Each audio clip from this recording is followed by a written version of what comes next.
Hey there, everybody. Welcome back to Good Orderly Direction, Practical Tools of the Bible. Today we're discussing Exodus 10, Darkness. Then the Lord said to Moses, "Go to the Pharaoh, for I've hardened his heart and the heart of his officials, in order that I may show these signs of mine among them, and that you may tell your children and grandchildren how I have made fools of the Egyptians, and what signs I have done among them, so that you may know that I am the Lord." So Moses and Aaron went to the Pharaoh and said to him, "Thus says the Lord, the God of the Hebrews, how long will you refuse to humble yourself before me? Let my people go so that they may worship me. If you refuse to let my people go tomorrow, I will bring locusts into your country." So the Pharaoh said to them, "Go, worship the Lord your God. But which ones are going to go with you?" Moses answered, "We will go with our young and our old, with our flocks and herds, because we are to celebrate a festival to the Lord." The Pharaoh said, "Lord be with you, if I let you go along with your women and children. Clearly you are bent on evil. No, have only the men go and worship the Lord, since that's what you have been asking for." Then Moses and Aaron were driven out of the Pharaoh's presence. The Lord said to Moses, "Stretch out your hand over Egypt so that locusts swarm over the land and devour everything growing in the fields, everything that's been left by the hail." So, locusts invaded all of Egypt. Never before had there been such a plague of locusts, nor will there ever be again. They covered all of the ground until it was black, devoured all that was left after the hail, everything growing in the fields, and the fruit on the trees. So God was keeping the pressure on at this point. The Pharaoh continues to try to make the right decision, try to move forward, do good, and then he relapses into evil. And I want you to kind of start thinking about maybe addiction or choices that you have made in your life where you've started and then you've decided, no, maybe it's too hard, maybe it's not worth the effort, or maybe it just kind of nefariously sneaks up on you and you relapse. We'll talk about that more in a minute. But we see here that God is keeping the pressure on. If the trees are starting to bud out again after the locusts, or after the hail, the locusts come and just wipe it out, keeping the pressure on so nothing can get a foothold again. Pharaoh quickly summoned Moses and Aaron and said, "I've sinned against the Lord your God and against you. Now forgive my sin once more and pray to the Lord your God to take this deadly plague away from me." So when it gets uncomfortable for the Pharaoh, he's willing to compromise. But if he's not uncomfortable, if he's not hitting his bottom, so to speak, then he's not really motivated to do much. Moses prayed to the Lord, and the Lord changed the wind to a very strong west wind, which caught up the locusts and carried them into the Red Sea. But the Lord hardened the Pharaoh's heart, and he would not let the Israelites go. And I know reading this, and for years, I read this story over and over again, and I'm like, why does the Pharaoh keep doing this? I mean, he knows what's going to happen. But then I started working in addictions treatment, and I saw the same thing. People would work towards recovery, they would get out of treatment, and then they would relapse. They would go back to that behavior that was causing them so much problem and so much toil. And it was confusing to me. And it was important to step back and look and say, okay, why is this happening? Why is this person relapsing into the addiction, even though they know it's likely going to bring disaster to them? And the answer is often because what they're getting ready to lose or what they're afraid of with change is often less onerous or less devastating than what they expect will happen if they relapse.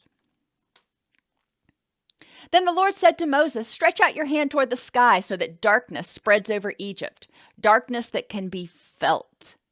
No one could see anyone else or move about for 3 days, yet all the Israelites had light in the places where they lived." Now, I think we do have some symbolism here. Darkness represents ignorance. The people are ignorant to what the Israelites really want. The Pharaoh is telling them, hey, if you let them go, they're going to grow numerous, and then they're going to come back and conquer us, and all kinds of bad things are going to happen. So you need to make sure this doesn't happen. When in reality, that probably wasn't what was getting ready to go on, but the Pharaoh was assuming. The people were ignorant to the motivations of the Israelites. They were ignorant to the benefits of good, orderly direction and God. They were sad. They've been through a lot with all of these plagues. They were angry because, again, they'd been through a lot with all of these plagues, and they're probably struggling. There's probably strife among the Egyptians because they're having a hard time feeding their families and, still probably dealing with the stench of dead frogs and everything else. So there's probably a lot of tension. They are probably starting to feel pretty hopeless right now because they don't know how to get out of this. The Pharaoh has the magic key, if you will. If the Pharaoh agrees to do good, agrees to let the Israelites go, that's all they want. The light represents, and we see this throughout the Bible, the light represents knowledge, hope, and love. So we can think that maybe the Israelites knew that this darkness was going to happen, or maybe they just tended to be more of a prepared people, and they had ways of making light. They had the resources they needed to make fire at that point. Whereas the Egyptians had gotten very soft and lazy and hadn't built up stores of firewood and those sorts of things. So when the darkness befell them, they didn't have the resources on hand to do what they needed to do. So this is also talking about preparation. We need to prepare. And we also need to recognize that there's always going to be darkness. Unfortunately, that's just part of life. There's always pain. There's always darkness. Now, hopefully, you can find light in that darkness. What can happen out of this? What good can come out of this? Or what good exists despite this? And that's really what we're talking about here. The Israelites were operating using good, orderly direction. They were following God. They were doing the next right thing. They had no desire to try to overthrow or conquer the Pharaoh at this point. They just wanted to be left so they could go to their land of milk and honey. Then the Pharaoh summoned Moses and said, "Go worship the Lord. Even your women and children may go with you. Only leave your flocks and herds behind." But Moses said, "You must allow us to have sacrifices and burnt offerings to present to the Lord our God. Until we get there, we will not know what we are to use to worship the Lord." So Moses was, we can assume, was not planning on coming back. So he wanted to take everything with him. However, he also raised a good point. He needed to have stuff available because he hadn't been told yet what he was supposed to sacrifice. But the Lord hardened Pharaoh's heart, and he was not willing to let them go. Pharaoh said to Moses, "Get out of my sight. Do not appear before me again." "Just as you say," Moses replied. "I will never appear before you again."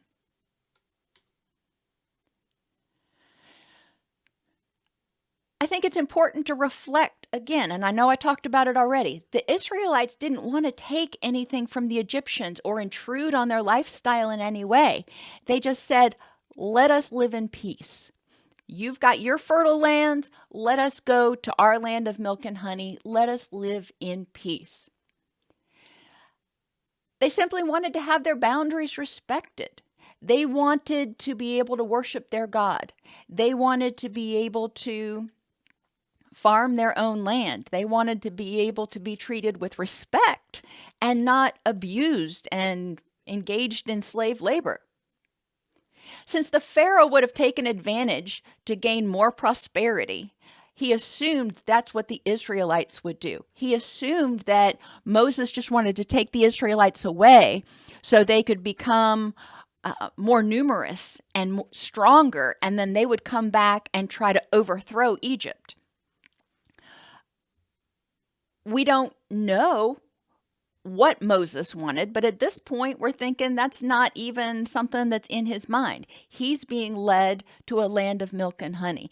He's being told by God that there's plenty out there, and he has the ability to lead people to this other place where they can live in peace. How is assuming about other people's motivations, thoughts, or actions led you astray? And we do this a lot. We engage in mind reading. We assume we know why they looked at us a particular way, or why they called us or didn't call us, or why they're asking for something. We're assuming. It is really important to get to the facts. What are the facts in this situation? What do we actually know? And then ask people, what is it that you are wanting, or what are your thoughts on this, instead of assuming, because again, oftentimes we are very egocentric and we assume that they are thinking the exact same way we are.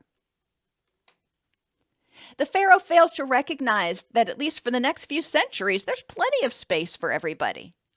The Israelites knew that Egypt was fertile, but there were other places.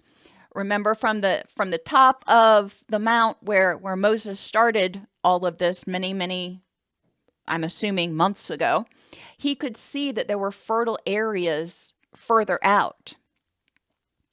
After the last few plagues, the Egyptians were growing weary, yet God kept the pressure on to ensure evil did not once again grow.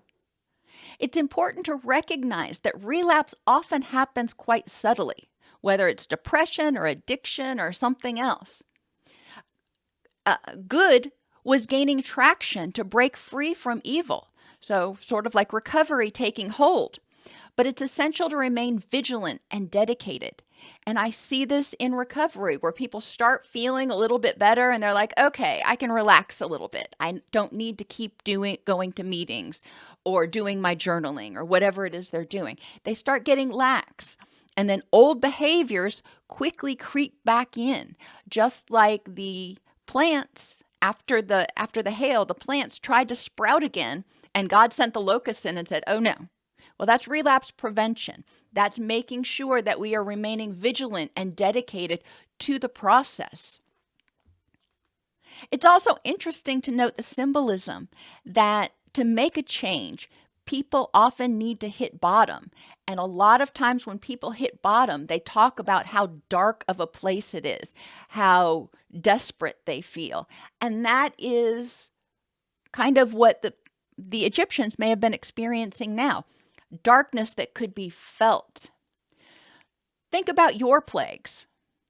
Something that you've tried to change, for example, and you tried and you started and then you relapsed.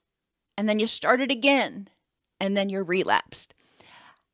What was motivating you to try to change? And what were the things that you overlooked, or what were the things that caused you to end up relapsing?